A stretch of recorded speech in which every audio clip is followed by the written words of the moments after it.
a la columna de Medio Oriente. Ya estamos en contacto con nuestra compañera Lucrecia Fernández de Firat News. ¿Nos escuchás, Lucre? Buenos días. Sí, ahí está. ¿Me escuchan a mí? Sí, te escuchamos súper bien. Bueno, Lucre, te escuchamos. Bueno, hablábamos eso, ¿no? De Medio Oriente, que qué complicado que está todo, qué complicado que está acá también, ¿no? Uno anda corriendo, andan toda la gente desesperada pre-10 de diciembre a ver que, como que el lunes explota todo y uno anda corriendo también atrás de eso, ¿no? Uh-huh. Y en el medio pasan cosas en el mundo. Primero hacer una mención, que no quiero que se me pase, que mientras estaba armando la columna y estaba buscando números, ¿vieron? Porque uno tiene como la claridad geopolítica, pero no necesariamente el fino de algunas cuestiones. Ver bien qué fecha sucedió tal cosa, qué consecuencias tuvo tal otra, y me encuentro con un titular que me pareció tremendo. De hecho, el titular está en TN, que es un medio nuestro, más allá de que probablemente sea levantada la nota de otro... de otra agencia, y viene colación de lo que venimos hablando, que tiene que ver con qué implica la guerra, de las guerras, y qué negocios mueven, y qué tecnologías se aplican. Muchas veces hemos hablado de lo que del gasto o la economía que genera la guerra, y también sabemos, y está como muy naturalizado esto de la utilización de drones para la guerra, y sí, la verdad que no. Me pareció tremendo porque no lo había leído en otro lado, pero básicamente el título, y empiezo con el título porque vamos a hablar un poco de cómo se trabaja la noticia, por ejemplo, en lo que está sucediendo en la Franja de Gaza, pero el título dice: insólito error, confundieron a 85 civiles con terroristas y los mataron con un dron. O sea, de esta manera estamos construyendo las noticias que atraviesan conflictos de guerra. Obviamente es en una de las tantas zonas que tiene determinados conflictos. Esto sucedió en una comunidad nigeriana, un asentamiento, una población originaria.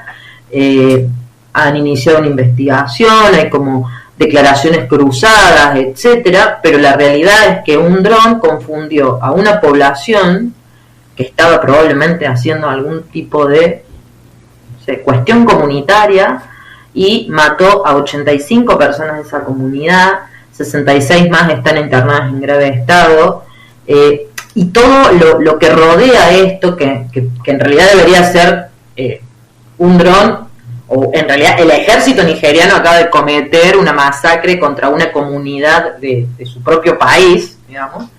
Lo toman como esto, ¿no? Un error tecnológico. Me parece que esto habla de qué manera hoy se vuelve tan abstracto y tan geopolítico los conflictos en general, y sobre todo los que bueno, podemos hablar de guerra, ahí sabemos bien que no todo es guerra, muchas veces son invasiones directamente. Habla un poco de cómo se van construyendo las noticias. Y en esa construcción empezamos a perder la noción de que estas noticias en realidad están encubriendo masacres, porque poner en términos de un insólito error es, no sé, que fuiste a anotar a tu hijo con el nombre Pepe y que le pusieron Laura, no sé, por dar un ejemplo ridículo. Uh-huh. No es que un dron asesine a 85 personas de una comunidad que estaba realizando una cuestión comunitaria, uh-huh, o fueron confundidos con terroristas. O sea, ¿quién? Porque aparte el dron no es un ser humano que decide, atrás hay gente que toma una decisión, y así hubiera sido, supongamos, entre comillas, terroristas, básicamente fue una ejecución de 85 personas, ¿no? Entonces, quería abrir con esto porque primero porque la manera en la que está presentada la noticia hace que justamente no tome la dimensión que debe tomar, que hoy, específicamente ayer, en realidad, sucedió esto. El presidente de Nigeria abrió una investigación. O sea, la noticia es que cometieron un error, que el ejército dice que ellos no fueron, que no saben. El presidente nigeriano no quiere decir cuánta gente murió, pero que abrió una investigación, y en el medio hay una comunidad que acaba de perder 85 miembros y miembros de su comunidad por un error de un dron. Terribles. Entonces, En esto, yo en realidad la columna iba más en la línea de lo que había sucedido con el alto al fuego y cómo se había dado, pero también en poner en la mesa que un alto, que es un poco lo que hablábamos, un alto al fuego humanitario que es solo para determinadas cuestiones, no soluciona la problemática que, una vez terminado el alto al fuego, se recrudeció, ¿no? Entonces, y ahora sí nos volvemos a hacer, no es por minorizar esto, pero en realidad es para poner sobre la mesa nuevamente la cuestión de cómo se construye la noticia y cómo se consume la noticia y cómo terminamos naturalizando lo que en realidad es una masacre de una comunidad. También hace que hoy, en vez de estar cuestionando por qué hay más de 15.000 palestinos y palestinas asesinadas por los bombardeos del ejército israelí, que aparte en su mayoría son niños y niñas, estamos contabilizando la cantidad de rehenes que se liberaron durante el alto al fuego y minimizando qué implica la vuelta una vez ya levantado el alto al fuego. Entonces, de repente estuvimos una semana viendo el minuto a minuto de la liberación de los rehenes a cambio de presos y presas políticas palestinas, que en su mayoría eran jóvenes de menos de 18 años, o sea, un detalle no menor, ¿no?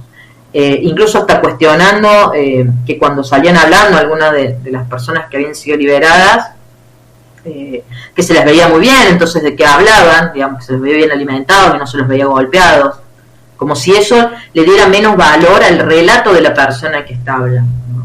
Uh-huh. Y a mí me parece que es importante que no se pierda el eje de que el Estado de Israel hace mucho tiempo que viene masacrando al pueblo palestino, avasallando sus derechos en todos los niveles posibles, que a partir del 7 de octubre hubo una reacción, una respuesta. Podemos analizar si estamos más o menos de acuerdo con la estrategia que utilizó Hamás para llevar adelante los ataques que llevó, entendiendo que en el medio hubo vidas que se perdieron claramente.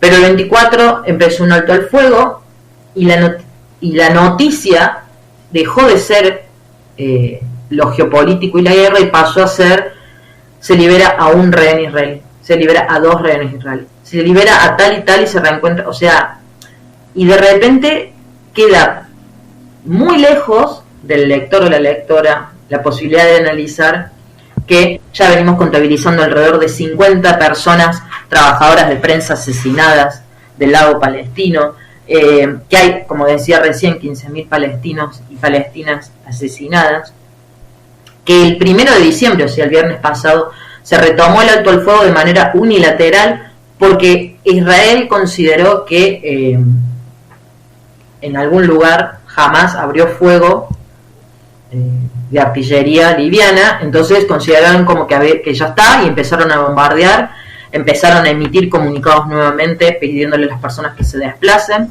entonces, y ya el nivel de bombardeo ha nuevamente escalado, y las Naciones Unidas, específicamente Guterres, que se encarga de la parte de derechos humanos, lo que ha planteado es nuevamente pedir un alto al fuego definitivo o por lo menos más extendido, y ya no se habla tanto del tema, ¿no? O sea, no se habla de que, bueno, ya está el alto al fuego y los bombardeos siguen, porque ya quedó pegada la noticia de cómo construimos y de qué manera miramos esto que está sucediendo, que es una de las tantas masacres que el Estado de Israel comete contra el pueblo palestino, y mediáticamente se construye de una manera que preformatea la manera en la que miramos lo que está sucediendo. Y ni hablar que ni siquiera se está, o sea, que cada vez que salimos, incluso en la columna, estamos hablando de solo la pérdida de vidas humanas. Y no lo digo, digamos, livianamente, sino que en realidad también el Estado de Israel, como también lo hace Turquía en el norte de Siria, invadiendo esos territorios en una supuesta lucha contra el terrorismo, el Estado de Israel está cometiendo lo mismo: corta el agua, uh-huh, corta la posibilidad de acceder a la luz, corta la posibilidad de cubrir cualquier necesidad básica, y además está destruyendo territorios y recursos naturales que son justamente, entre muchas otras cosas, medios de subsistencia del pueblo palestino en sus propios territorios. O sea, imagínense que hasta ahora solamente estamos pudiendo ver en la superficie lo tangible, que es que hay más de 15.000 personas asesinadas, en su mayoría de niños y niñas. Pero después también está todo este trasfondo que recién se está empezando a denunciar, porque imagínense que en tremenda crisis humanitaria es bastante complejo poder discernir en todos esos aspectos, que el deterioro y la destrucción de los recursos naturales de esos territorios está siendo tremendo. Entonces, cuando hablamos de guerra, nunca hay que olvidarse que no solamente estamos hablando de, bueno, en este caso una invasión, un ataque más que una guerra, no solamente estamos hablando de la pérdida de vidas humanas, sino de todo un trasfondo de la biodiversidad, de los recursos de subsistencias de las personas y demás, que se pierde y que también tiene un impacto a futuro, porque estamos hablando hoy de que están viendo a las personas que se desplacen de la región porque van a atacar. Uh-huh. Las personas ya no tienen a dónde huir, en verdad, pero aparte de eso ven que el futuro tampoco es muy promisorio porque están destruyendo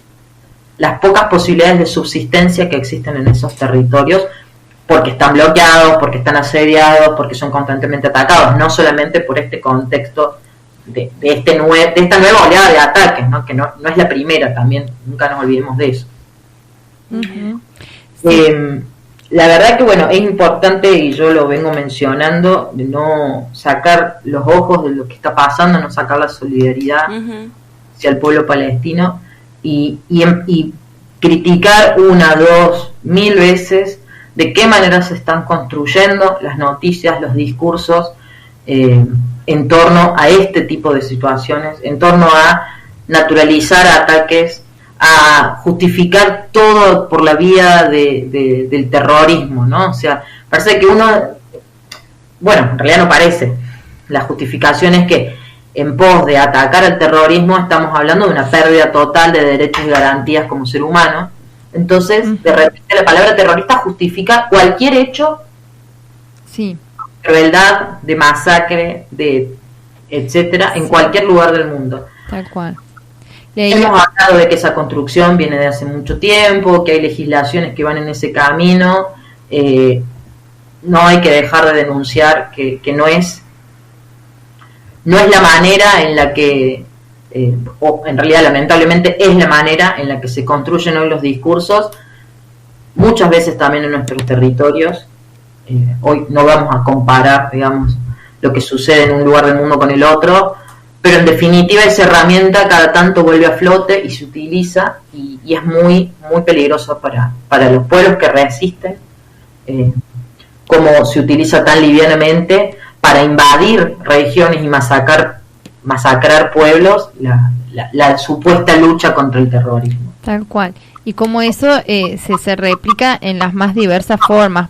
Hemos visto la cancelación que han tenido, por ejemplo, actores, actrices estadounidenses que se han manifestado por Palestina, y la cancelación que han tenido, y en paralelo también el trabajo minucioso que hay en redes sociales para instalar un discurso hegemónico que vos bien ahí estás relatando. Bueno, las estrategias por doquier para instalar un discurso único, que bueno, que por supuesto hay que aportar a desandar, a desarmar. Sí, es muy interesante lo que traes a colación, porque digo, cuando hablamos de manera como un ejemplo aberrante, lo que muchas veces viene cometiendo, por ejemplo, Erdogan contra músicos, músicas, poetas en Turquía, que los acusa de terrorismo por cantar en kurdo o por hablar de determinados temas, no está tan lejos de la cancelación que sufrió Roger Waters cuando vino a la Argentina. Uh-huh, tal cual. Entonces, cuando está bueno hacer esos puentes y entender que eso que nos parece aberrante en otros lugares, y acá un poco pasó, un poco no bastante, pasó. Digamos. Entonces, claro, me parece que es excelente el ejemplo que traes, porque habla de esto, de qué manera a veces conectamos las problemáticas, por un lado, y la utilización de ciertas cosas que cometen los Estados-nación por el otro. La cancelación, lo que sucedió, es exactamente lo mismo, obviamente en un caso puntual, comparativamente en Turquía, que sucede casi a diario, con el avasallamiento contra no solo la libertad de expresión, sino esto, ¿no? Contra personas que son músicos, que son poetas y que se expresan o que deberían poder expresarse libremente, y que en Turquía son asesinados, encarcelados y desaparecidos. Así es, Lucre. Bueno, pantallazo de cómo viene la situación y más que necesario. Ayer escuchábamos en el Enredando las Mañanas que sale por Radio Roja también el relato de la compañera de Radio Popular Che Guevara, Sol Morel, también analizando un poquito la cuestión de lo que acontece en Franja de Gaza, y esto indica que desde la RNMA y desde los Enredando las Mañanas vemos como necesario y urgente seguir hablando del tema de manera sostenida. Sí, sabiendo que estamos dándole prioridad a este tema, pero que igual en paralelo pasan otras cosas, ¿no? Que ya iremos retomando. Tal cual. Perdón, que me está entrando, que nos llama y no había puesto en silencio. Bueno. Pero sí. Bueno, nos encontraremos el martes que viene. El martes que viene seguimos en diálogo. Te agradecemos muchísimo el contacto. Muchísimas gracias. Abrazos. Bueno, así escuchábamos a Lucrecia Fernández con este análisis de lo que acontece en la Franja de Gaza y este claro posicionamiento en contra de este relato hegemónico que nos quieren instalar. Enredando las Mañanas, el programa de la Red Nacional de Medios Alternativos.